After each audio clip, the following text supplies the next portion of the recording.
बादशाह अकबर का दरबार पूरी शान के साथ सजा हुआ था। हल्का संगीत बज रहा था और दरबार में बैठे लोग आपस में धीरे धीरे बातें कर रहे थे। तभी दरवाजे पर खड़े पहरेदार ने ऊंची आवाज में कहा, मिस्र के प्रसिद्ध व्यापारी हाकिम शेर अली दरबार में आ रहे हैं। अकबर ने मुस्कुराकर कहा, उन्हें अंदर आने दो। कुछ ही देर में शेर अली दरबार में आया। उसके चलने का तरीका ऐसा था जैसे उसे अपने ऊपर बहुत घमंड हो। उसके पीछे दो नौकर एक ढकी हुई थाली लेकर आ रहे थे। अकबर ने कहा, आइए शेर अली जी, आपका स्वागत है। सुना है आप हमारे लिए कोई खास चीज लाए हैं। शेर अली ने हल्की मुस्कान के साथ कहा, जी महाराज, तोहफा तो है लेकिन यह हर किसी के लिए नहीं है। ये सिर्फ समझदार लोगों के लिए है। मैंने सुना है कि आपके दरबार में बहुत बुद्धिमान लोग रहते हैं, खासकर वो। अकबर ने बात पूरी करते हुए कहा, आप बीरबल की बात कर रहे हैं? वह हमारे सबसे होशियार मंत्री हैं। लेकिन आप कहना क्या चाहते हैं? शेर अली बोला, मैं एक सवाल लेकर आया हूँ। अगर आपके दरबार में कोई इसे हल कर दे तो मैं अपनी सारी संपत्ति आपको दे दूंगा। लेकिन अगर कोई नहीं कर पाया तो आपको मानना पड़ेगा कि हमारे देश के लोग ज्यादा समझदार हैं। ये सुनते ही पूरा दरबार शांत हो गया। अब यह सिर्फ सवाल नहीं था बल्कि सम्मान की बात बन गई थी। फिर शेर अली ने अपने नौकरों को इशारा किया। उन्होंने थाली से कपड़ा उठाया। सभी लोग ध्यान से देखने लगे। अंदर कोई सोना चांदी नहीं था बल्कि एक मोटा और लंबा गन्ना रखा हुआ था। कुछ लोग हंस पड़े। एक दरबारी बोला, अरे इतनी दूर से यही लाए? गन्ना तो हमारे यहाँ बहुत मिलता है। शेर अली ने गंभीर होकर कहा, इसे हल्के में मत लो। मेरी शर्त यह है कि इस गन्ने का रस निकालना है, लेकिन ध्यान रहे इसे काट नहीं सकते, दांत से छील नहीं सकते, तोड़ नहीं सकते और मशीन से भी नहीं निकाल सकते। गन्ना पूरा का पूरा वैसा ही रहना चाहिए, लेकिन मुझे इसका रस पीना है। अब सबकी हंसी गायब हो गई। अकबर ने चारों तरफ देखा और पूछा, क्या कोई इस चुनौती को स्वीकार करेगा? एक ताकतवर सैनिक आगे आया। उसने सोचा कि वह अपनी ताकत से गन्ने को दबा देगा। उसने पूरी ताकत लगाई लेकिन गन्ने से एक बूंद भी रस नहीं निकला।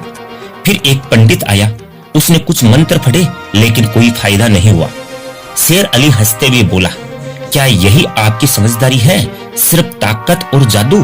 कोई दिमाग लगाने वाला नहीं है क्या? अकबर का चेहरा गुस्से से भर गया। उन्होंने बीरबल की तरफ देखा जो चुपचाप खड़े मुस्कुरा रहे थे।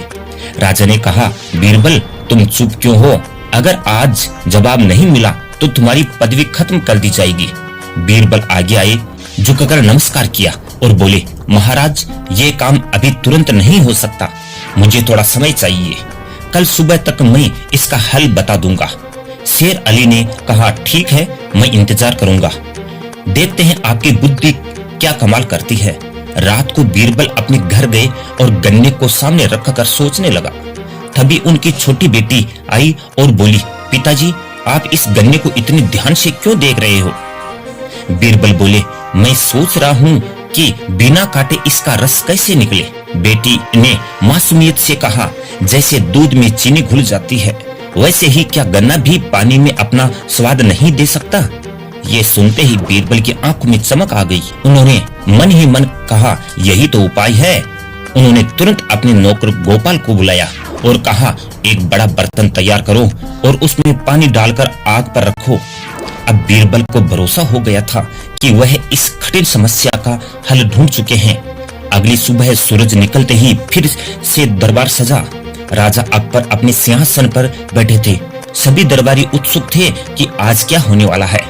मिस्र से आए व्यापारी हाकिम शेर अली भी पूरे आत्मविश्वास के साथ खड़े थे। उनके चेहरे से साफ दिख रहा था कि उन्हें यकीन है आज कोई भी उनकी पहेली हल नहीं कर पाएगा। अकबर ने इधर उधर देखकर पूछा, क्या बीरबल तैयार है? इतने में बीरबल धीरे धीरे आगे आए और बोले, जी महाराज मैं तैयार हूँ। उन्होंने हाथ से इशारा किया। तभी दो सेवक एक बड़ा सा ढका हुआ बर्तन लेकर दरबार के बीच में आ गए। उस बर्तन से हल्की हल्की भाप निकल रही थी। शेर अली ने बोहें चढ़ाकर पूछा, ये क्या है? मैंने तो गन्ने का रस मांगा था, ये क्या पकवान बना लाया हो? बीरबल मुस्कुरा कर बोले, थोड़ा धैर्य रखिए, अभी सब समझ में आ जाएगा। फिर उन्होंने बर्तन का ढक्कन हटाया। अंदर वही गन्ना रखा था, लेकिन वह पानी में डूबा हुआ था। बीरबल ने धीरे से उस गन्ने को बाहर निकाला और सबको दिखाया। गन्ना बिल्कुल सही था, ना कटा हुआ ना टूटा हुआ। अब उन्होंने बर्तन में बचे पानी को एक घड़े में डाला। उस पानी का रंग हल्का पीला हो चुका था। बीरबल ने एक गिलास लिया और उसमें वह पानी भरकर शेर अली को देते हुए बोले, लीजिए, ये रहा गन्ने का रस, इसे पीकर बताइए कैसा है। शेर अली पहले तो हैरान हुए, फिर उन्होंने गिलास उठाया। जैसे ही उन्होंने सूंघा, उसमें गन्ने की खुशबू आ रही थी। उन्होंने एक घूंट लिया और तुरंत चौंक गए। ये तो बहुत मीठा है, बिल्कुल गन्ने के रस जैसा। अब वह गन्ने को देखने लगा। उन्होंने ध्यान से जांचा, उस पर कहीं भी काटने या तोड़ने का कोई निशान नहीं था। पूरा दरबार चुप हो गया। अकबर भी अपने सिंहासन से उठकर बोले, बीरबल, अब साफ साफ बताओ ये कैसे किया। बीरबल ने शांत आवाज में कहा, महाराज, इसमें कोई जादू नहीं है, ये एक आसान तरीका है। उन्होंने आगे समझाया, मैंने इस गन्ने को पानी से भरे बड़े बर्तन में रखा और उसे धीमी आग पर काफी देर तक गर्म किया। इससे गन्ने के अंदर की मिठास धीरे धीरे पानी में घुल गई। पानी थोड़ा थोड़ा उबलकर कम हो गया और उसमें गन्ने का पूरा स्वाद आ गया। इस तरह बिना गन्ना काटे उसका रस पानी में आ गया। बीरबल ने मुस्कुराकर कहा, गन्ना बाहर से वैसा ही है, लेकिन उसका स्वाद हमने अलग कर लिया। ये सुनकर शेर अली बिल्कुल चुप हो गए। उनका घमंड टूट चुका था।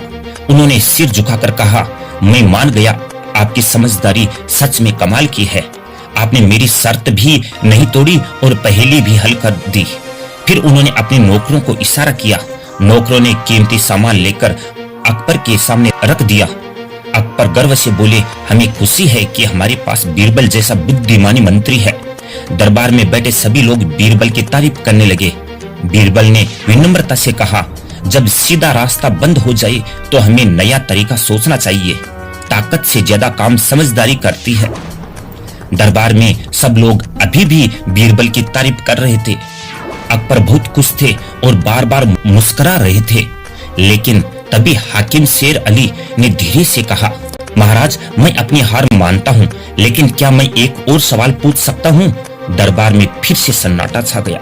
अकबर ने कहा, पूछो, अब हमें डर नहीं है। शेर अली बोला, इस बार सवाल थोड़ा अलग होगा। इसमें ना कोई चीज होगी ना कोई ताकत का काम, इसमें सिर्फ दिमाग ही काम आएगा। बीरबल शांत खड़े सुन रहे थे। शेर अली ने कहा, बताइए, ऐसी कौन सी चीज है जिसे जितना ज्यादा बांटो वह उतनी ही बढ़ती जाती है। दरबारी एक दूसरे का चेहरा देखने लगे। एक मंत्री बोला धन, दूसरा बोला अनाज, तीसरा बोला ज्ञान। शेर अली हर जवाब पर सिर हिलाकर नहीं कहता रहा। अकबर ने बीरबल की तरफ देखा और बोले, बीरबल, इस बार क्या सोच रहे हो। बीरबल ने हल्की मुस्कान के साथ कहा, महाराज, इसका जवाब बहुत सरल है, बस हमें सही दिशा में सोचना होगा। शेर अली ने कहा, तो बताइए जवाब क्या है। बीरबल बोले, इसका उत्तर है खुशी और प्रेम। दरबार में हलचल हुई। बीरबल ने समझाया, जब हम खुशी बांटते हैं तो वह कम नहीं होती बल्कि और बढ़ती है, और जब हम प्रेम देते हैं तो वह और फैलता है। शेर अली कुछ पल चुप रहे, फिर मुस्कुराया और बोला, वह बीरबल, ये जवाब मेरे दिल को छू गया। अकबर ने खुश होकर कहा, आज फिर तुमने साबित कर दिया कि असली समझदारी दिल और दिमाग दोनों से आती है। पूरा दरबार तालियों से गूंज उठा। शेर अली ने कहा, मैं यहाँ जीतने आया था, लेकिन मैं सीख कर जा रहा हूँ।